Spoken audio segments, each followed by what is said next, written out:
Assalamualaikum warahmatullahi wabarakatuh. Salam sejahtera bagi semuanya. Welcome back to my channel TPMDes. Selamat datang kembali pada channel TPMDes. Hai sobat-sobat TPMDes manapun berada, informasi terkini rekrutmen ASN P3K 2023. Nah sobat-sobat TPMDes manapun berada, Kemenpan RB telah merilis dalam formasi 2023 untuk rekrutmen atau pengadaan ASN 2023 untuk jabatan fungsional P3K. Nah, sobat-sobat TPMDes manapun berada, pemerintah telah menetapkan formasi sebanyak 572.496 formasi ASN pada tahun 2023 ini.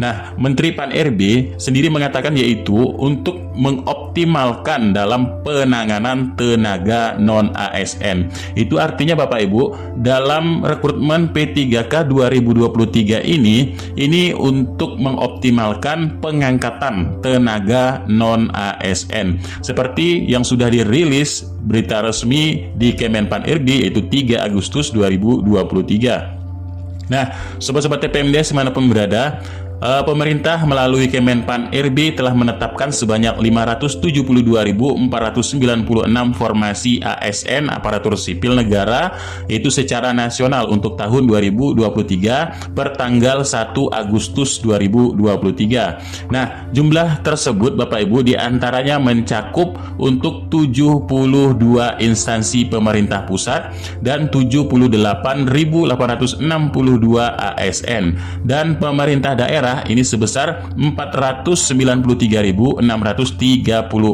ASN. Nah, Bapak Ibu, sejatinya alokasi formasi CSN untuk pemerintah pusat terperinci sebanyak 28.903 untuk CPNS dan 49.956 untuk P3K. Ini untuk yang instansi pusat. Nah, adapun untuk instansi daerah ini dialokasikan khusus sebanyak 296.804 untuk P3K guru dan sebanyak 154.724 P3K tenaga kesehatan serta 42.824 tenaga teknis. Nah, proses seleksi insya Allah dimulai pada September 2023. Nah, ini Bapak Ibu, jadi proses seleksi ini dimulai pada September nanti 2023 ini. Bapak Ibu harap bersiap-siap untuk mengikuti seleksi CSN 2023 ini. Jadi Bapak Ibu, Menteri Anas berterima kasih kepada semua instansi yang telah menyampaikan usulan formasinya dan semoga ini semua berjalan dengan lancar guna yaitu untuk mendukung dari kinerja Presiden Joko Widodo yaitu untuk ASN yang bisa melahirkan kinerja yang berdampak dirasakan oleh masyarakat. Nah, sobat-sobat TPMDes dimanapun berada, dalam rapat koordinasi pengadaan ASN 2023 yang dibuka langsung oleh Menteri Koordinator Bidang Perekonomian Bapak Airlangga Hartono yang mewakili dari Presiden langsung dan dihadiri oleh Kemendikbudristek atau Menteri Dikbud ini Bapak Nadiem Anwar Makarim serta dari Menkes itu Date Saksono Harbuwono. Nah, sobat-sobat TPMDes dimanapun berada, Menteri Anas telah mengatakan terdapat sejumlah kebijakan rekrutmen 2023. Yang pertama, insya Allah fokus kepada pelayanan dasar yaitu untuk guru dan tenaga kesehatan yang menjadi prioritas untuk menjadi formasi yang paling banyak disediakan. Memang hampir 80% formasi 2023 untuk guru dan tenaga kesehatan yang memang difokuskan untuk pelayanan dasar dan formasinya ini banyak maksudnya ini yang banyak.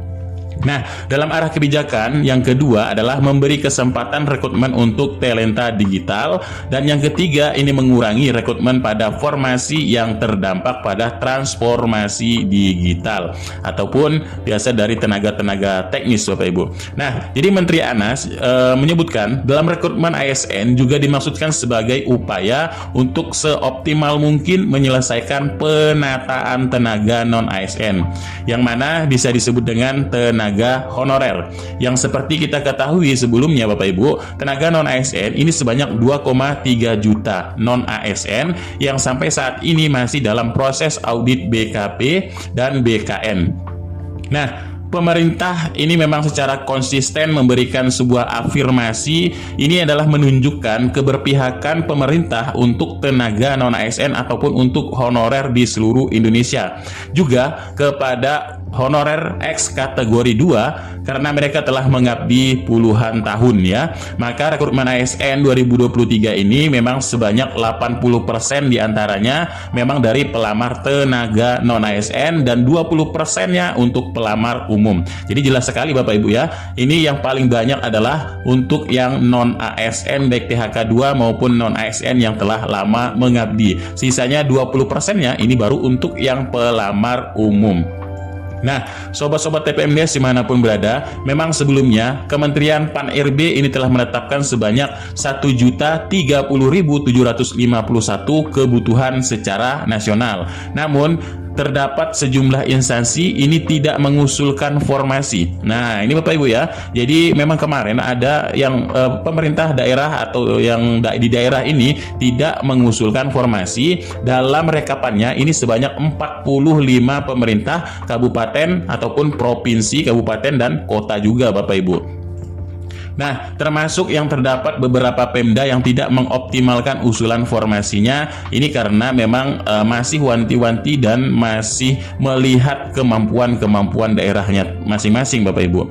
Nah, dalam sambutannya Menko Perekonomian Bapak Erlangga ini menuturkan bahwa rekrutmen CSN harus diputuskan dengan mempertimbangkan tenaga non-ASN yang betul-betul memenuhi syarat ya untuk penyederhanaan birokrasi dan kebutuhan ASN dengan memperhatikan kemampuan membayar gaji dan tunjangan sesuai dengan peraturan perundang-undangan yang berlaku.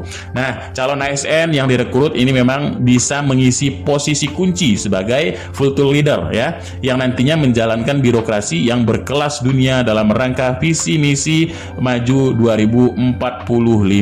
Nah, ini Bapak Ibu. Alhamdulillah sekali Bapak Ibu kita sudah mengetahui formasinya, dan akankah di sini Bapak Ibu akan bisa mengakomodir semua tenaga non-ASN, karena memang sebanyak 80% ini dikhususkan formasinya untuk tenaga non-ASN atau honorer.